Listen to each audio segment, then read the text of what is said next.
Saudações líricas, poéticas e enfáticas a você que nos acompanha e que interage conosco pelos vastos confins da web. Eu sou Hélio Baragatti, este é o Sala de Poesia em sua edição de número 112, desta vez com um vídeo um pouco diferente.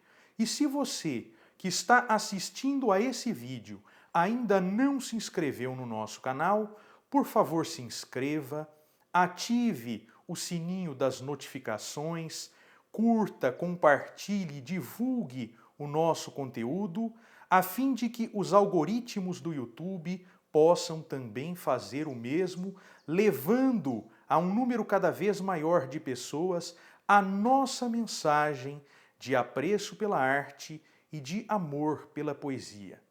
E por que eu disse que esse vídeo é um vídeo um pouco diferente? É porque eu gostaria de compartilhar com vocês, meus fiéis espectadores, minhas fiéis espectadoras, fiéis espectadores e espectadoras do Sala de Poesia, algo bastante íntimo. Íntimo porque é o momento exato em que um poema surge, em que o poema é escrito. Já há algum tempo eu tenho vivenciado um processo de bloqueio criativo. E quem escreve, quem é artista, sabe que esse momento é um momento muito difícil. Quando você não consegue criar, quando você não consegue conceber algo da sua arte, seja um quadro, seja um desenho, seja uma canção, seja um poema, seja um texto em prosa. E exatamente nesse momento, nesse dia em que esse vídeo está sendo gravado, eu sinto que esse bloqueio está se dissipando. E eu quero compartilhar com vocês essa dissipação desse bloqueio criativo, mostrando para vocês exatamente como é que acontece, o que acontece comigo, como é que se dá o surgimento de um poema. Então, eu vou escrever um poema, na verdade são dois poemas, eu espero que dê o tempo nesse vídeo de mostrar, de escrever, de conceber os dois poemas, né? Decorrentes de algumas ideias que vêm me acontecendo, vêm ocorrendo para mim, mas que ainda não haviam se concatenado, ainda não haviam se juntado. Então eu vou mostrar para vocês como é que acontece comigo quando eu escrevo um poema. Então a primeira etapa, primeiro passo, depois das ideias mais ou menos concatenadas, é o princípio da escrita. Eu sou cego, então eu escrevo em braille. E para que eu escreva em braille, eu preciso pegar a minha pasta. Dentro da minha pasta, eu tenho a minha reglete. A reglete é essa prancha aqui, para quem não conhece braille, é essa prancha aqui, em que eu escrevo, é uma prancha de plástico. Eu abro, isso aqui é uma folha de papel sulfite, normal. Então eu abro a reglete, encaixo a folha de papel sulfite, prendo, pronto, está presa, está encaixadinha. Aqui a punção. Essa punção é muito interessante. A punção é aquilo, o objeto com que se escreve, né? Com que se perfura o papel para se obterem os pontos cujas combinações equivalem às letras, não é? Então, essa punção ela tem uma história muito legal, ela é feita pelo meu pai, ela é exclusiva, foi meu pai que fez para mim. Meu pai é falecido já, então ele usou um cabo de vassoura. Ele foi torneando esse cabo de vassoura, trabalhando até ficar esse formato.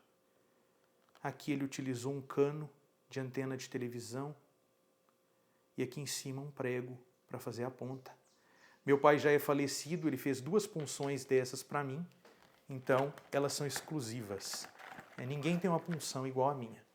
Deixa eu pôr a folha de papel de volta. A folha de papel não, a pasta de volta. Pronto. E agora vamos à escrita, né? Então esse poema decorreu, ele surgiu, a primeira ideia, quando eu vi o vento levando uma folha de papel onde havia um texto escrito, uns versos que eu havia escrito, e essa folha foi deslizando tão levemente, e essa sensação chamou a minha atenção e originou esse poema. Era uma ideia vaga que foi se somando a outras ideias e hoje eu tenho a chance de juntá-las, elas estão se concatenando. Então eu vou para a escrita, eu não vou colocar nenhuma música de fundo, em edição, nem nada, para que vocês possam ouvir o som do Braille. O som do Braille, para mim, é um som libertador, é o som da liberdade, né? Porque me permite a escrita, me permite o exercício, o doce exercício da poesia. Então,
bem, eu acabei de concluir a escrita do poema e nos meus poemas eu costumo seguir um conselho que eu aprendi na escola, nas aulas de redação da escola, que é colocar o título por último. Então eu escrevo todo o poema, né, e concluído o poema é que eu vou para o título. Às vezes o título só vem na hora em que eu digito o poema no computador, porque eu começo escrevendo à mão e depois eu faço os arremates, as correções, quando vou digitá-lo no computador. Então o que vocês ouvirão daqui a pouco, que eu lerei para vocês, é o poema em estado bruto. Pode até ser que não resulte num grande poema, um poema digno de livro, mas eu quero compartilhar esse momento com vocês. Então, na hora de pôr o título, eu gosto de centralizá-lo. E o que eu faço para centralizar o título? Eu conto os sinais que compõem esse título. Normalmente, a gente começa um título com letra maiúscula.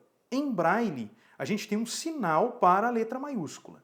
O título desse poema será Emissão, tá? Então, eu faço o seguinte, conto.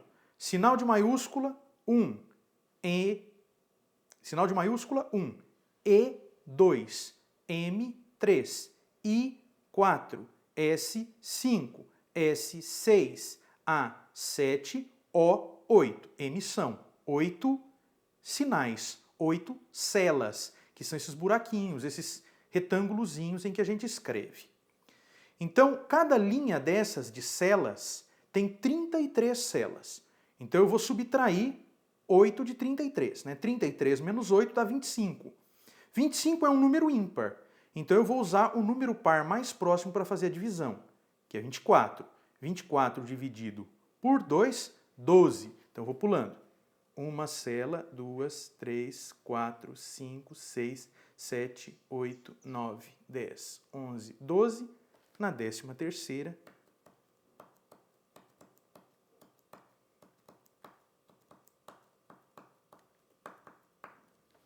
depois, eu vou tirar a folha da reglete, o poema está pronto. Vou empurrar a reglete para o lado. Por quê? Porque se tiver alguma correção, eu já apago na hora. E eu vou compartilhar nesse momento o poema com vocês. Emissão. O vento leva o poema, que de tão leve voa sem asas. As aves encontram o poema, devoram versos, deglutem vida, devolvem luz. Aves são anjos disfarçados, emissários reais da verdadeira inspiração. Esse é o poema. Vou colocá-lo aqui do lado, ajustar a reglete, folha novamente.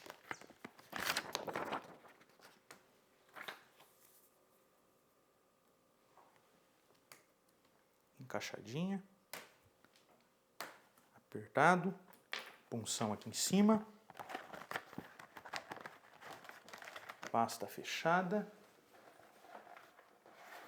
devolvida a mochila e vamos ao segundo poema.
Aqui temos mais um poema.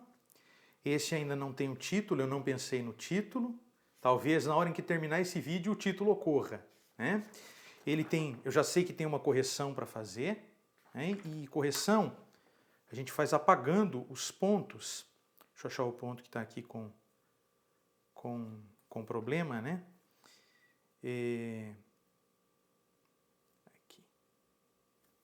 Aqui já encontrei. Então a gente vai fazer a correçãozinha, apagar os pontos que estão sobrando, que não deveriam estar aqui. Né?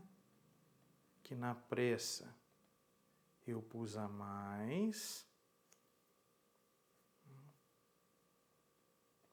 Aqui estamos apagando. Estamos reforçando. Pronto. E agora eu compartilho o poema com vocês. Este poema ele é inspirado nos silêncios, né? Os silêncios existentes na intimidade de um casal. Não os silêncios de briga, os silêncios de constrangimento, mas os silêncios prazerosos, os silêncios agradáveis. Então temos o seguinte poema. Existem dizeres que não precisam de palavras. Assim é quando me tomas. E antes de ler, esse poema foi concebido, ele me veio no feminino, com um eu lírico feminino. Então vocês verão aqui que os adjetivos estão no feminino, porque o poema veio assim, né, com o eu lírico feminino. Então, voltando. Existem dizeres que não precisam de palavras. Assim é quando me tomas. E antes que eu pense em falar-te alguma coisa, acho-me docemente interrompida por teus lábios. Teus sais, meus açúcares, excitantes sabores, aromas amorosos. Amamos, somos sede, céu e silêncio. Então, são esses poemas, os primeiros, depois de um longo bloqueio criativo, que eu quero compartilhar com vocês nessa nossa edição número 112. Vocês viram como surge o poema, qual é a metodologia que eu uso para escrevê-lo, os instrumentos, a organização, tudo está aí compartilhado com vocês, né? Os bastidores do trabalho de um poeta, né? O poeta apanhado em flagrante ato de composição. Não sei se esses poemas são dignos de estarem um dia em um livro, né? Se eles ficarão nessa versão, se eles terão modificações. O segundo poema provavelmente ganhará um título, ele não tem título ainda, né? Então, mas eu gostaria de compartilhar isso com vocês, né? Esse momento alegre, esse momento libertador, que é um momento em que a gente sai, em que a gente emerge de um bloqueio criativo, de uma zona animicamente obscura, que é quando a gente não consegue criar, que é uma coisa bastante angustiante. Espero que esse vídeo diferente tenha agradado vocês, que vocês tenham gostado, né? Que vocês recomendem a outras pessoas, que vocês que não se inscreveram no canal se inscrevam, né? E que a gente continue, né, essa trilha de amor pela poesia, essa trilha poética que o Sala de Poesia vem desenvolvendo já há quase 7 anos. Muito obrigado a todos vocês que assistem, que assistiram, que estão, que estavam, que estarão com a gente nos nossos próximos vídeos. Ficamos por aqui e voltaremos em breve com mais uma edição do Sala de Poesia.